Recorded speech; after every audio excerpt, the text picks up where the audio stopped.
How you doing, Rick? I'm good, Megan. How about you? I'm doing well. Thank you for meeting with me today. Of And course, always. I feel like I might be a little bit more of a therapy session, but I hope that people will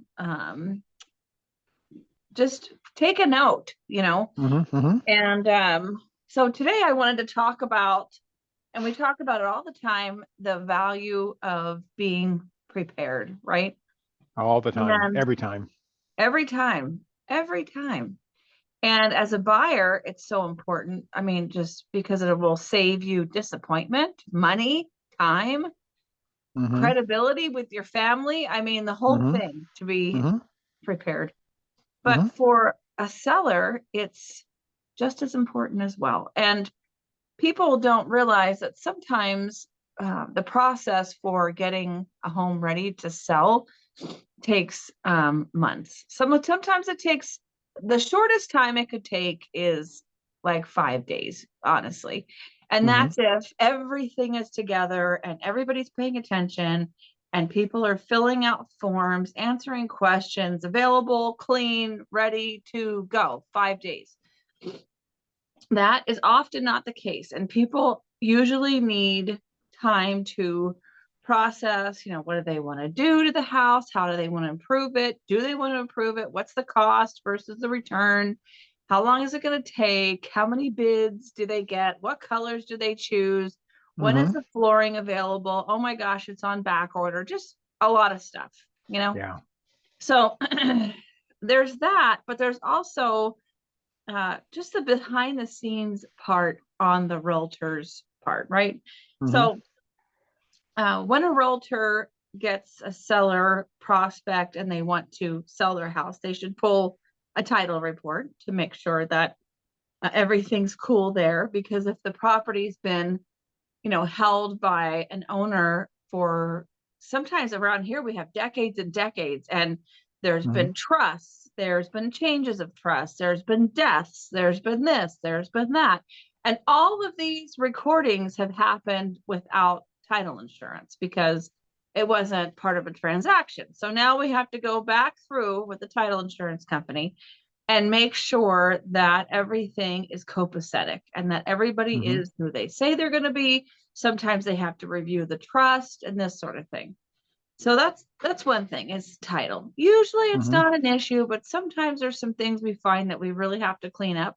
Hmm. And it's best to know that ahead of time because you have to know how to sign the forms. You have to sign the forms with the legal appropriate name for the Hmm. Hmm. actual owner of the property, and it's not always what's on the tax roll or things like that.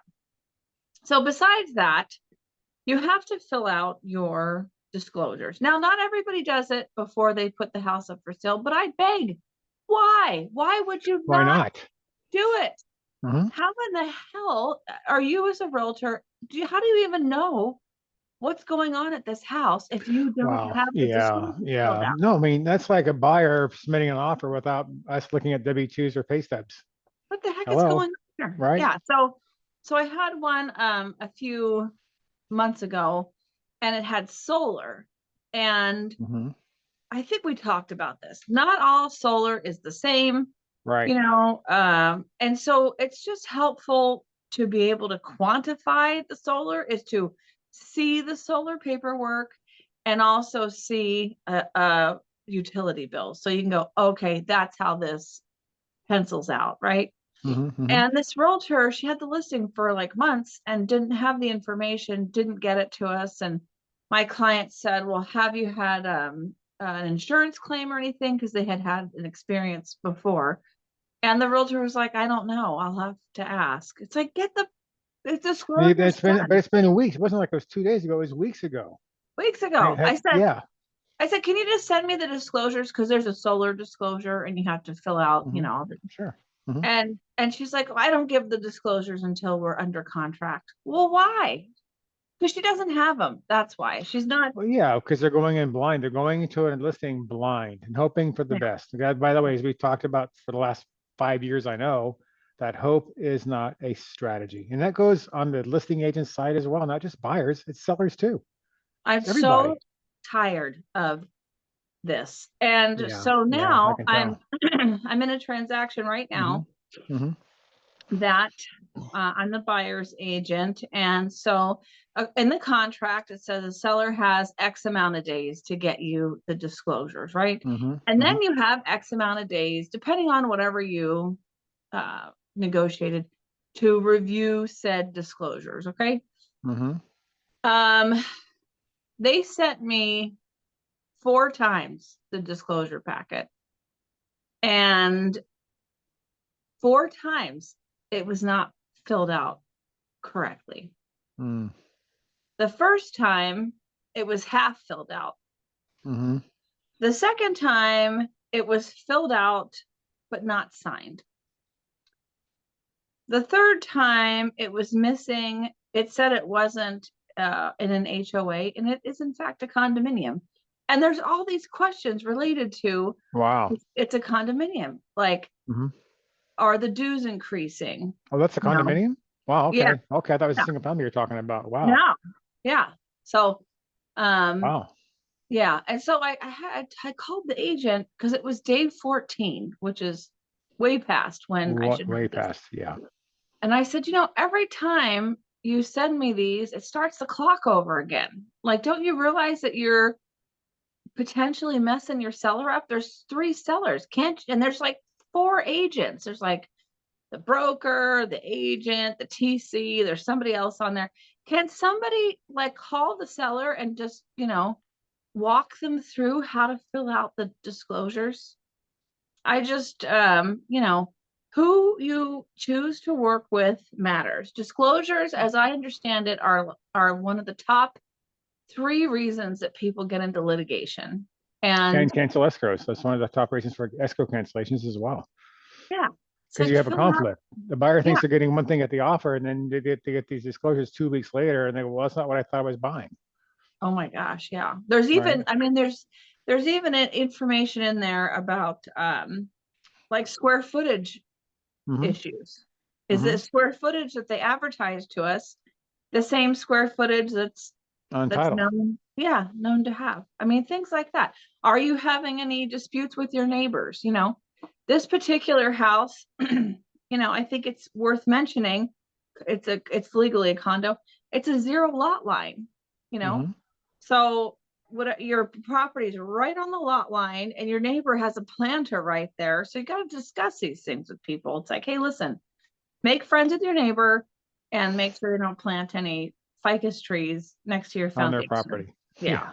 Yeah. Yeah. So that's it. So when you're looking Yeah. for a realtor and you're a seller, ask them, what do they do ahead of time to prepare? Because a lot of these realtors come in here and they've got like circus monkeys, and they're got these fancy brochures and look at this and look at that, but it's just baffling people with baloney. Okay, it's Hmm. not Hmm. like the foundation of how to actually do things properly.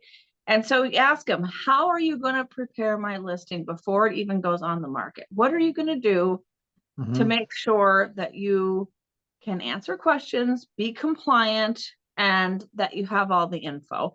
And then a Hmm. seller could be a good partner by making a list of upgrades if they have a highly upgraded house, and Hmm. if they've Hmm. done a lot of work with the approximate year, Sure. kind of a thing. Hmm.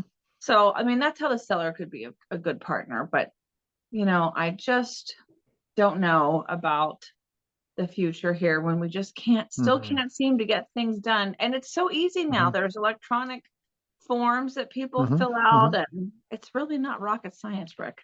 Well, it isn't for good agents like you, for sure. This is your wheelhouse. You do this every day, I think, and you do a fantastic job, as we all know. But I think the challenge we have is that a high percentage of the realtors in our business, this is not their real job. This is like a Mhm. sideline. But it is. This is what it is, right? And so people think, oh yeah, it's kind of fun, it's exciting. I can be a realtor, I can sell houses. Well, no, that's not what that's about. Mhm. And you have to know your craft. You have to know things, and it's not about, like you say, the fancy pictures and great brochures. Okay, but that's not really what it's about, right? And so, and unfortunately, I think, and I feel bad for those types of clients who wind up with an agent because of all for the friend of the family or for some coworkers, some friend of coworkers, but they're really nice people. I get all that, but that's not what's going to get them to the finish line. Or their second job. And listen, I am Yeah, not beating anybody up because I had 2 jobs for a long time, of this and that. course. But I Yeah. really think, like, if they're a new agent, how are they being monitored and guided and walked through? Like, do they have a mentor? Is somebody double checking their work? I mean, sure, give the new agent a chance, but just find out, what kind of support they're getting. Because another thing we always say is you don't know what you don't know. I say the same thing. Yeah. But now So they know. they'll know. They'll know for sure. Yeah, So they don't anyway, want to. You don't want to know it the hard way. no, Let's I avoid that. don't. Exactly. I know whenever there's a teaching moment, we have a weekly meeting here just in my office, and I tell them a story, about something that happened that week. That it's like, we had a listing say that they didn't want to sell anymore. So we put it up and then we had to take it down. And so I explained to them, what the different statuses were to take something off the MLS and how to prepare the seller that once you take something off the MLS, that they're going to be inundated with the phone calls, text Oh messages, yeah. Oh yeah. people showing up at their door trying to get them. And the seller's going to think, well, like, where did my realtor post my information that all these people are getting it and harassing me? And so just to prepare people ahead of time and say, hey, listen, you're going to get a lot of phone calls. You might want to put a note on your door that says, we changed our mind, leave us alone, kind of a thing. So anyway, but what you don't know, you don't know. So very true. that's my rant for the week. Please choose a realtor who has it together or has a mentor or something that's going to make sure Well, that. yeah. And I think to your point, it's about having that game plan up front. You don't want to be reactive. You need to be proactive. And let's make that really clear. The agents who are reactive have all kinds of issues. And that's where the highest rate of cancellation is because when the agent is reactive, their client is also reactive. And that does not end well sometimes. Oh my gosh. Yeah. And I know, like, sometimes when you're reactive instead of proactive, the presentation of the issue is completely different, right? So if you're proactive and you're like, here's what happened, here's what we have, the agent and the buyer go, okay, let me process that. But if they didn't know, and then you're telling them, they're like, hey, wait a minute, what else are they hiding, or what else did they not tell us? Yeah.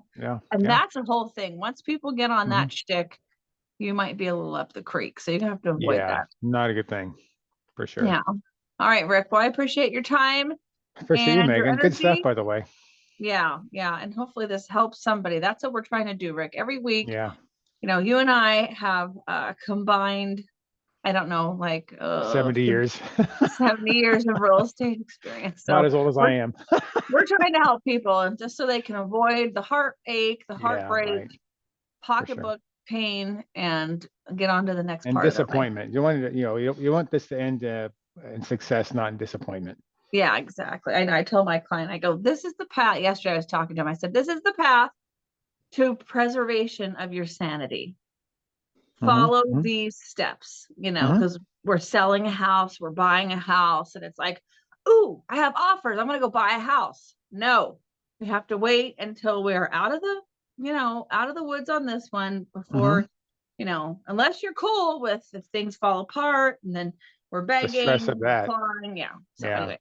Well, I think the message, honestly, and we talk about this a lot, I know, but just follow the process, but trust that process if you have the right agent who is proactive and knows what they're doing. Yeah, I agree. Yeah. All right, Rick, I appreciate it. Have a wonderful rest of your day. I will. Thank you. It's a beautiful day today. Yeah, beautiful, like summer. All of a sudden, bam, Here we are. I like All it. right. Talk to you soon. See you, Megan. Take care. Bye.